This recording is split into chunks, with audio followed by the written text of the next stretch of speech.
Okay, let's dive right in. Today, we're unlocking the final chapter of the Quran, Surah An-Nas, and I promise you, we're going to look at it from an angle you may have never, ever considered before. You know, we often think of this chapter as our go-to shield against some distant, abstract evil. But what if the real danger, the one it's actually warning us about, is something way closer to home, something we have to deal with every single day? So here's how we're going to break it down. First, we'll tackle a common misconception about the surah. Then, we'll zero in on the real threat it identifies. After that, we'll explore the amazing three-layered protection system it offers, understand the hidden engine that fuels conflict and see where that comes from, and finally, the best part. We'll learn how to use all this as a practical, daily shield in our lives. All right, so let's start with what most of us have been taught. The common understanding is that Surah An-Nas is a prayer for refuge from Satan. Simple as that. But here's the first huge clue that there's more to the story. The chapter is literally named An-Nas, the people. Think about it. It's the final chapter of a book revealed for humanity, and it points directly at people. Why? Because as much as people can be our greatest allies, they can also be our most potent and most complicated threat.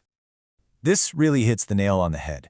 It highlights this deep truth that external pressure from other humans can be way more destructive than any flaw within ourselves. It can tear down a reputation, a business, or even an entire nation. To really get a handle on this threat, we need to understand four basic, fundamental rules about how we operate together as people. These four rules kind of lay out the whole game of human interaction. First, when a crowd agrees on something, that consensus is incredibly powerful, for good or for bad.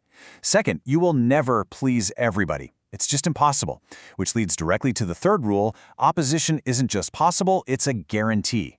And number four, which is maybe the toughest one to swallow: the deepest wounds often come from the people in our inner circle. The big takeaway here: social risk is a constant, and it often pops up where we least expect it.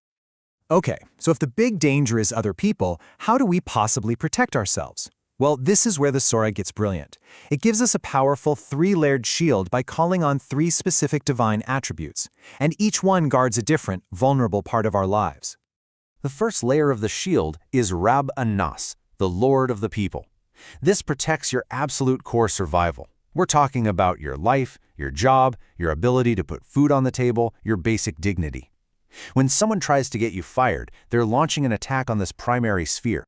The second layer is Malik An-Nas, the king of the people.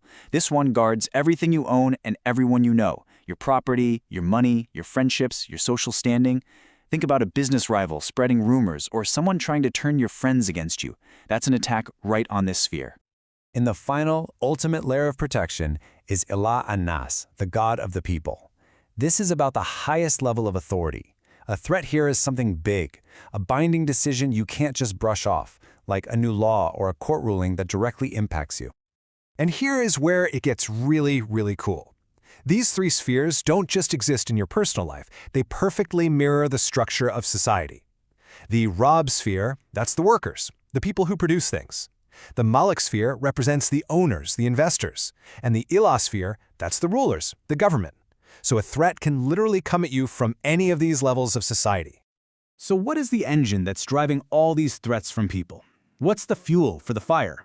The surah points to one single, incredibly powerful source: Al-Waswasul Khannas. Now, we often just translate this as Satan, but it is so much more nuanced than that.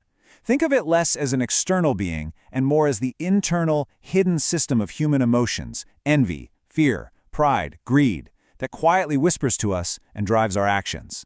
It's not some monster out there, it's an operating system inside us, and it's so complex it requires that heavy-duty, three-layered shield to deal with it.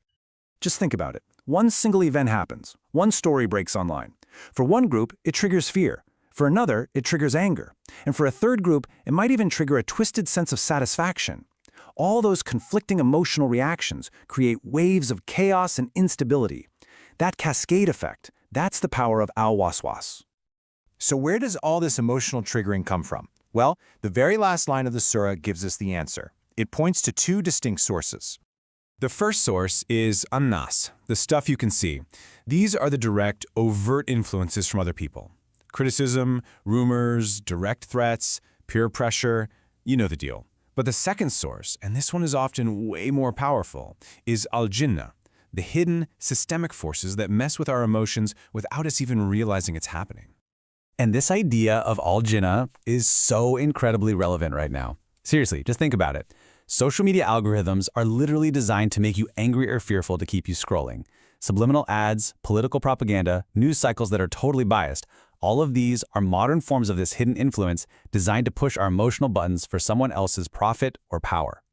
So when you put all of these pieces together, the surah completely transforms. It stops being just a simple prayer and becomes this incredibly sophisticated user manual for navigating our chaotic, complex social world. Every single day, from the moment you walk out your door, you are moving through these three spheres. You're constantly being exposed to both the obvious and the hidden influences that are trying to trigger chaos in your life. Surah An-Nas, when you understand it this way, becomes your daily social shield. It's there to protect your survival, your stuff, and your freedom from all this human-driven conflict. So how do you actually activate this shield? It's a conscious practice, a three-step process. First, you vocally seek that refuge. You say the words. Second, you actively try not to be a source of harm for others. You respect their survival, their property, and their rights. And third, you stay awake. You remain conscious of those hidden influences, the al-Jinnah, that are constantly trying to pull your strings. This whole new understanding gives us such a powerful lens to see our daily lives and to see the larger forces that are shaping our world. So this isn't just theory. The real question is, now that you can see the battlefield a little more clearly, how are you going to protect your three spheres today? Because at the end of the day, your awareness is and always will be your first line of defense.